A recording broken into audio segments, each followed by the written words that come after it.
Hello everyone, welcome back to my channel easy tricks. और आज हम बात करेंगे कंपनीज एक्ट 2013 के एक इम्पॉर्टेंट टॉपिक के बारे में, जो कि है लिफ्टिंग द कॉरपोरेट व्हील।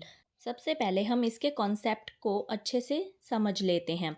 जैसे कि आपने पढ़ा होगा, कंपनी एक सेपरेट लीगल एंटिटी है, यानी कि कंपनी की एक अपनी अलग पहचान है, जो कि उसके मेंबर्स, डायरेक्टर्स, प्रमोटर्स से अलग है।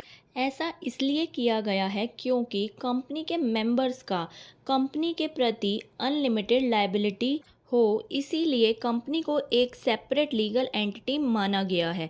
यानी कि जैसे कंपनी इंसॉल्वेंट हो जाती है, तो उस केस में कंपनी के मेंबर्स यानी कि शेयर होल्डर्स, जितने के उन्होंने शेयर्स परचेज किए हैं कंपनी में, उतने अमाउंट को ही पे करने के लिए उसके मेंबर्स लायबल होते हैं।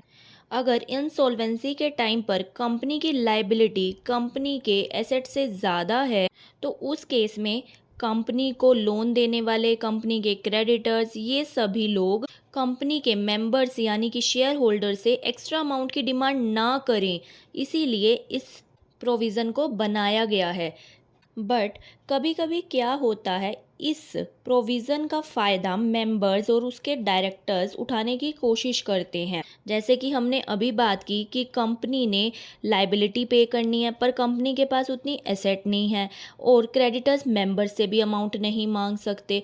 तो इस सिचुएशन का फ़ायदा मेंबर्स और डायरेक्टर्स उठाने की कोशिश कर सकते हैं। इसी के लिए प्रोविज़न बनाया गया है लिफ्टिंग द कॉरपोरेट व्हील का। यानी कि कुछ केसेस में इस सेपरेट लीगल एंटिटी के कॉन्सेप्ट को साइड में रख दिया जाता है और कंपनी के द्वारा कुछ किए गए डिफ़ॉल्ट को कंपनी के मेंबर्स या डायरेक्टर्स के द्वारा किए गए डिफ़ॉल्ट माना जाता है। वहाँ पर उन्हें अलग अलग एंटिटी नहीं माना जाएगा, बल्कि ये माना जाएगा कि ये डिफ़ॉल्ट्स कंपनी ने नहीं, उसके मेंबर्स या डायरेक्टर्स ने किए हैं और वही इसके लिए लाइबल होंगे। अब हम बात करते हैं कि वो कौन कौन से केसेस या सिचुएशंस होती हैं जिसमें लिफ्टिंग ऑफ कॉरपोरेट व्हील के प्रोविज़न को यूज़ किया जाता है, यानी कि separate legal entity of company को इग्नोर किया जा सकता है। इसके दो ग्राउंड्स हैं। First is statutory provisions, second is judicial grounds. पहले हम बात कर लेते हैं स्टैट्यूटरी प्रोविजंस की। इसके अंडर कई सारी सिचुएशंस अराइज हो सकती हैं। तो हम फर्स्ट सिचुएशन की बात करते हैं, जो कि है मिस स्टेटमेंट इन प्रोस्पेक्टस। जब भी कंपनी अपने शेयर इशू करती है, तो उसके लिए वो एक प्रोस्पेक्टस इशू करती है। उस प्रोस्पेक्टस में कंपनी की सारी डिटेल्स दी जाती है, साथ ही जो शेयर्स या डिबेंचर्स इशू किए जा रहे हैं उसकी भी सारी डिटेल्स दी जाती है। बट अगर उसमें कुछ भी मिस स्टेटमेंट दी जाती है या फ्रॉड करने की कोशिश की जाती है, तो उस केस में कंपनी के सभी डायरेक्टर्स, प्रमोटर्स और अदर इंडिविजुअल्स जो प्रोस्पेक्टस इशू करने के लिए लायबल हैं, वो सब्सक्राइबर्स को उनका अमाउंट पे करेंगे। सब्सक्राइबर्स यानी कि जिन्होंने शेयर्स परचेज करने के लिए सब्सक्राइब किया है या कुछ अमाउंट पे किया है। साथ ही उन इंडिविजुअल्स को 6 महीने से लेकर 10 साल तक की जेल भी हो सकती है और कंपनी और उसके पर्सन्स फाइन पे करने के लिए भी लायबल होंगे। इसका जो फाइन होगा वो डिपेंड करेगा कि फ्रॉड कितने अमाउंट का हुआ है, और इसमें फाइन हो सकता है जितने अमाउंट का फ्रॉड हुआ है या उससे 3 गुना भी हो सकता है। नेक्स्ट अब हम बात करते हैं miss description of name. As per companies rule 2014 mention है कि कंपनी के सभी ऑफिशियल डॉक्यूमेंट्स में कंपनी का नाम ज़रूर होगा। बट कंपनी के किसी भी ऑफिशियल डॉक्यूमेंट में अगर कंपनी का नाम मिसडिस्क्राइब्ड है, तो उस केस में उस ऑफिशियल डॉक्यूमेंट को साइन करने वाला पर्सन होल्डर के प्रति नुकसान के लिए लाइबल होगा। नेक्स्ट अब हम बात करते हैं फ्रॉडलेंट कंडक्ट की। कंपनी के वाइंड अप के टाइम पर अगर ट्राइब्यूनल को लगता है कि कंपनी को चलाते समय कंपनी के मेंबर्स, डायरेक्टर्स या प्रमोटर की गलत इंटेंशन थी कि वो क्रेडिटर्स के साथ या लोन लेकर उनके साथ फ्रॉड कर सकें, तो उस केस में वो पर्सन या मेंबर जिसकी ये इंटेंशन थी और जिसने फ्रॉडलेंट कंडक्ट किया, वो क्रेडिटर्स के लिए उनका अमाउंट पे करने के लिए लायबल होगा। Next is ultra vires acts. पहले हम अल्ट्रा वायरस का मीनिंग समझते हैं। Ultra vires means beyond the power, यानी कि किसी के पास अगर कोई पावर है, कुछ अथॉरिटी है कुछ करने की, और वो उससे ज़्यादा कुछ करता है, तो उसे अल्ट्रा वायरस एक्ट कहते हैं, यानी कि beyond the power.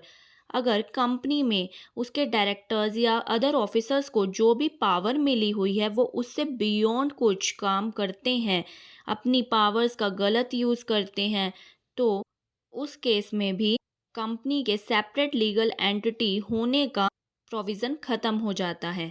Next is failure to return the application money. Company जब भी अपने शेयर्स इशू करती है तो within 30 days 90% of the shares subscribe हो जाने चाहिए, यानी कि 90% शेयर्स के लिए एप्लीकेशंस आ जानी चाहिए।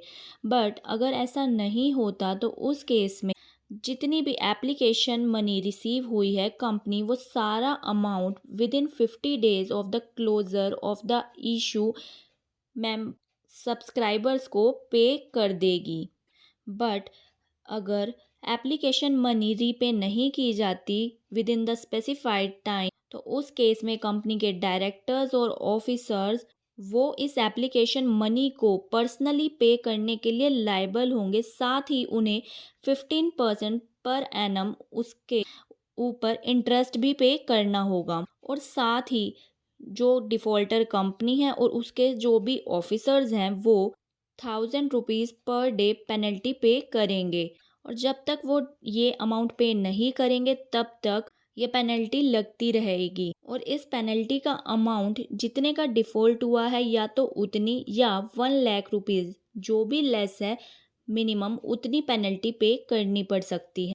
Next is under other statutes.